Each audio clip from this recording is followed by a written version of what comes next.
एकदा जड़े वृद्ध महिला मृत्यु हो गला। जमराज नवाकू आसिले।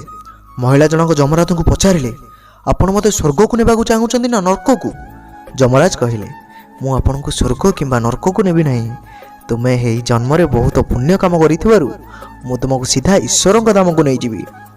वृद्ध महिला जनक खुशी हो गले, कहले धन्यवाद, किंतु मोर आपण को छोटे अनुरोध, मुझे धरापृष्ठ समस्त स्वर्ग नर्क विषय बहुत शुणी, मु थरे यही दुई जगह को देखा चाहूँगी। जमराज कहले तुम कर्म बहुत भल हो मु तुमर यही इच्छा पूरण करुची। चल आम यही दुई रास्ता दे प्रभु धाम को जीवा। दुई जन चलिले। सर्वप्रथमे नर्क आसला।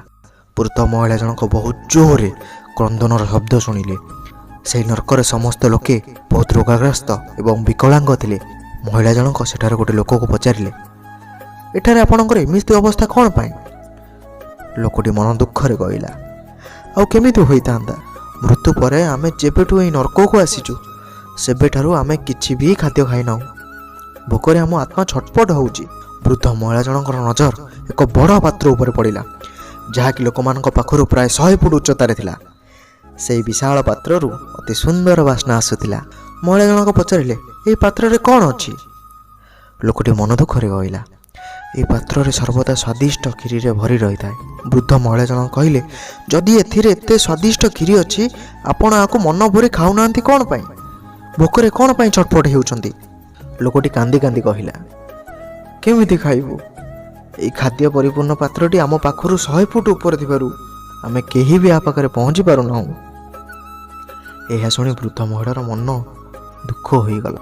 से भाबिबाकू लागिले खाद्य पाखरे थाई मध्य एमाने खाई पारु नाहांती, बोध हुए ईश्वर एमानकु एही दंड देथिबे। एबे जमराज कहिले चलो आमर डेरी हेउची। दुई जन चलिबाकू लागिले। किछि दूर गला परे स्वर्ग आसिला। स्वर्गर समस्तंकर हस खुशीर शब्द बहुत शुणिबाकू मिलिला। सेठार समस्ते बहुत खुशी भली लागुथिले। सेमानकु देखि वृद्ध महिला जनक बहुत खुशी होई गले। किंतु से स्वर्गर मध्य वृद्ध महिलांकर दृष्टि 100 फुट उच्चतार थिबा पात्र उपर पड़िला। एहाकु देखि वृद्ध महिला जनक सेठाकर लोक को पचारिले ए विशाल पात्र कौन अछि? लोकटे उत्तर देला ए पात्र रे बहुत स्वादिष्ट खीरी अछि। महिला जनक आश्चर्य होई कहले ए पात्र तो 100 फुट ऊपर अछि, आपण माने तो आ पाखरे पहुंची पारु नथिबे। एई भाबरे आपण माने तो किछि भी खाई पारु नथिबे। भोकरे तो आपण माने बहुत कष्ट रे थिबे, किंतु आपण माने एते खुशी रे अछंती, एहा केमिति संभव? लोकटी कहिला आमे समस्त मन भरी ए पात्र रो स्वादिष्ट खीरी खाउछु। महिला जनक कहले एहा केमिति संभव? पात्र बहुत ऊपर अछि। लोकटी पुणी कहिला पात्र ऊपर थिले तो कौन हैला?